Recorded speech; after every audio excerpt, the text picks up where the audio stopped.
Hello, everybody. So thanks for coming on a Sunday morning, and congratulations because you've come to, I think, what really is about a big part of the industry today, right? If you're interested in advertising, today we're talking about digital, and it's inescapable that you have to be talking about digital in today's context. Okay, so my name's Weng Keong, and today what I hope to do is, assuming that some of you are actually considering, oh, is this the right sort of career path for me? You know, will I like it? Will I enjoy a career in digital? And we're going to try and help you to answer some of those questions, okay? I'm going to give you a quick overview of the digital as we know it today. So, a little bit of background about me. I started off in advertising in 1989 in a company called J. Walter Thompson, which probably some of you know. And in 1996, I decided to leave advertising, and do something with the internet lah. Right? So I started this company called Arachnid, and then we started, building websites and all that, and we've just sort of progressed from there. So in 1996, I started off with a partner who eventually exited the business in the early years. So from 1996 until now, we've been around for 16 years. And in that time, that's me. I mean, that's not literally me. I don't have that much facial hair. Sort of creative person, right, who got into the business of starting a business.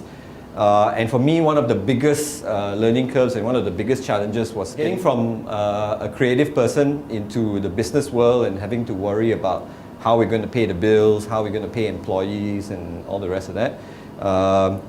There's also another side of me is I'm a big geek, and I used to dabble in a bit of programming and all that when I was a kid. So this was all a sort of a natural progression from there.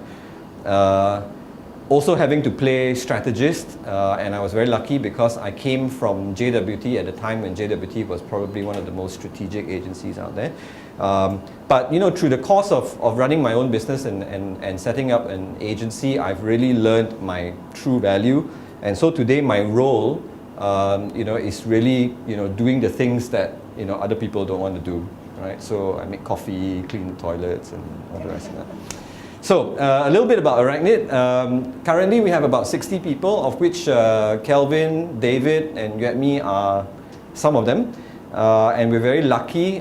We've had a very good run for the last 16 years. Today we have clients all over the world, even though we only have an office in Keong.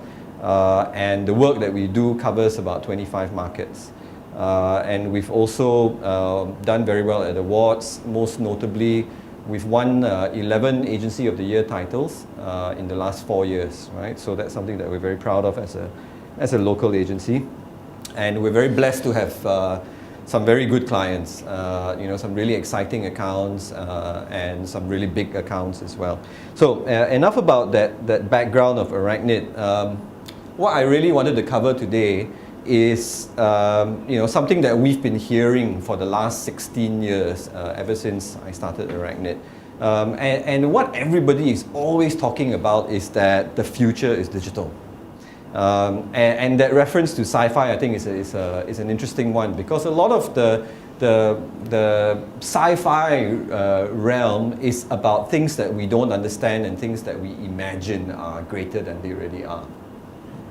A lot like how people look at digital today, right? Because the reality is that, today, digital is already the present, right? So anybody who says that digital is the future really is living in the past. They're not living in today's reality, right? Digital is the present. It's all around you, and there's actually nobody else out there that know this as intimately as you, right? Because you are the digital generation. In fact, I managed to get, speak to some of your parents and got some of your early pictures, right? So that's what you look like, right? When you were a baby, you were already playing with your parents' cell phones, and they weren't sort of smartphones at that time. They were, sort of flip phones and what have you, right? And so for you, technology has no frame of reference that people who tell you that digital is the future, you don't sort of connect to that, right? Because for you, digital is already the present. And you know, the digital is not some mysterious thing or some ethereal place that exists out there. It's, in fact, I'm just going to bring this phrase up. That's the news flash, right? Anybody know what IRL is? Digital is in real life, right? You know what's ISL? Actually, you shouldn't know what's ISL because I made that up, right? ISL is in Second Life, you know, or some other imagined world out there, okay? Digital doesn't exist only in Second Life. In fact, Second Life, I personally think is a very unfortunate creation for people who don't understand that digital is the present, you know. So digital is all around us and it's in real life, okay? And what I'm going to try and do is I'm going to show you some examples of how digital is in real life and all around us, okay? And then after I show you these examples, the question is going to be, who created all this stuff? Who worked on all this stuff, right? So the first one is a little experiment done by Volkswagen in Stockholm, okay? Where what they wanted to do was to show people that, you know, sometimes to get people off their posteriors, you need to make something very interesting for them that they will want to participate in, okay? So this is an experiment.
And the video goes on, right? So really, as you can see, digital is not about a place that you go to when you open your laptop and type in an address, right?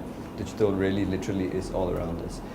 Here's another example, right? But this one has a very different carrier. So in the previous example, you saw digital being installed into a physical location, right? That you actually use and come in contact with. This one, you sort of come in contact with this digital world through your phone, right? And this was a little game, what's known as an alternate reality game. And alternate reality games are basically games that sort of fuse the real world and the digital world. It's an alternate reality game for a TV station that plays, you know, sort of cops and robbers, action thrillers and... Get the audience engaged in the genre of thriller and crime like never before. The solution? The Witness. The first movie in the Arachnid. On our website, viewers all over Germany applied to be part of this exclusive event. The winners begin at a hotel in Berlin. The mission? They have to save Nadia, a prostitute from the Russian mafia. With GPS and a special software we developed for the iPhone, viewers can experience a real-life film directly at the crime scene. Everything begins when Nadia is kidnapped.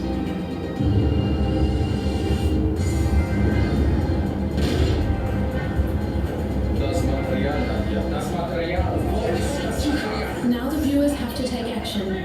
Suddenly they are a part of their very own thriller in an interactive mix of movie and live game. Bitte hilf uns, das Beweismaterial im Netz zu stellen. Du bist unsere letzte Hoffnung. The search for Nadia will take the viewers on a journey all over Berlin.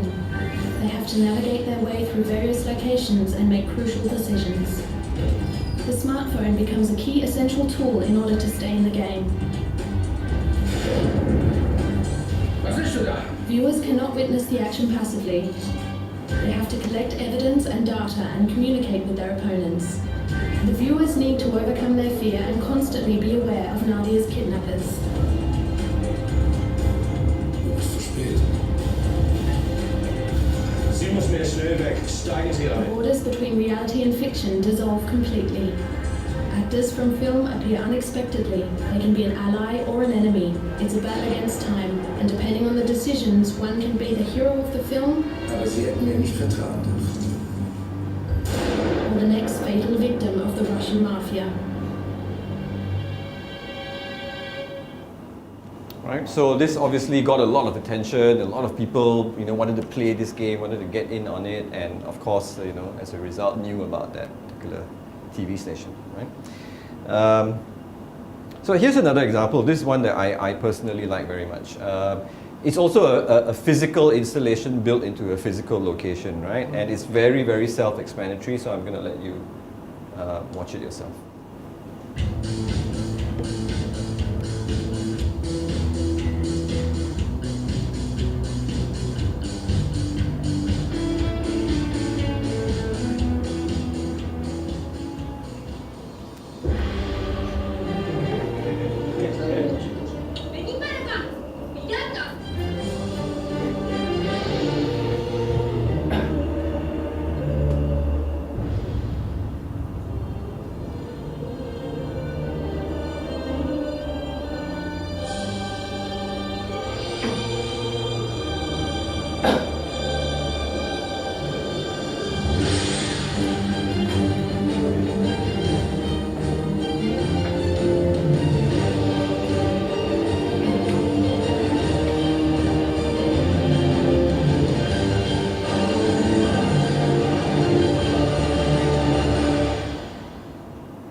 No me olvidé de la cena de la casa de tu viejo, lo que pasa es que estoy internado. Y mira, aquí el médico, te tengo que dejar. Te mando un beso, chau, corazón.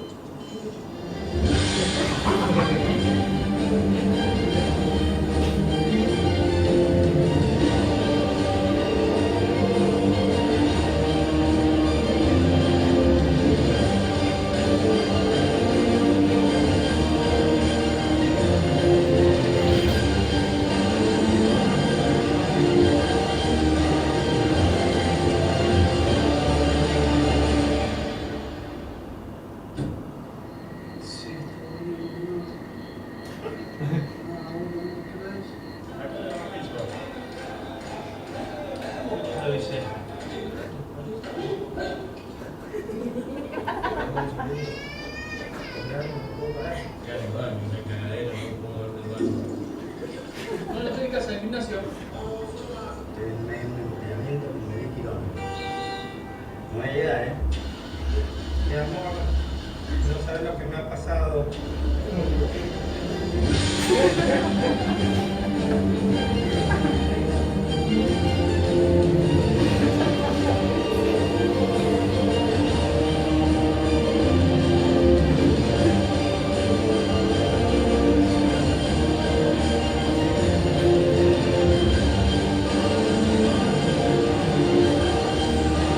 Yeah, so very nice one. Yeah, I mean, because this is filmed and it's on the internet, just officially, I would never use something like that.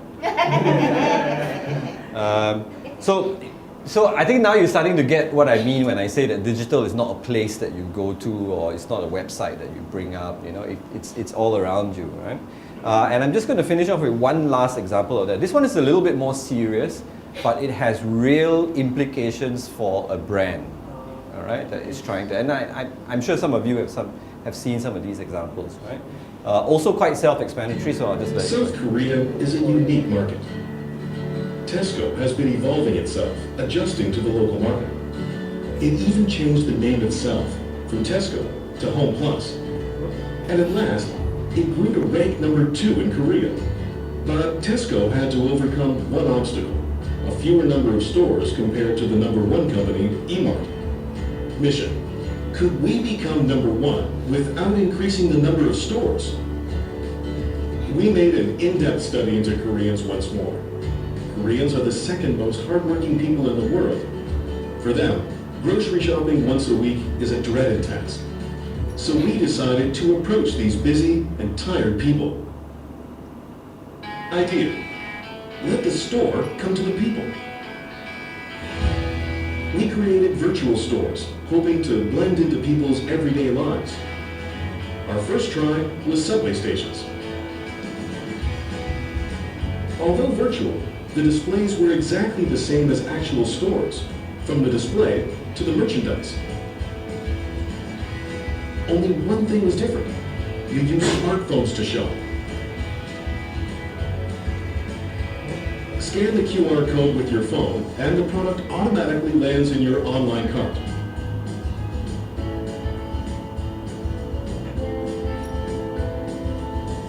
When the online purchase is done, it will be delivered to your door right after you get home. People can relax more after work and on weekends. 실제로 보면서 사니까 진짜 더 좋은 것 같아요. 편하기가. Result: people can shop at Tesco Home Plus wherever they go without having to visit the actual store. Moreover, we could change their waiting time to shopping time. After this campaign, online sales increased tremendously. Through this campaign, 10,287 consumers visited the online Home Plus mall using smartphones.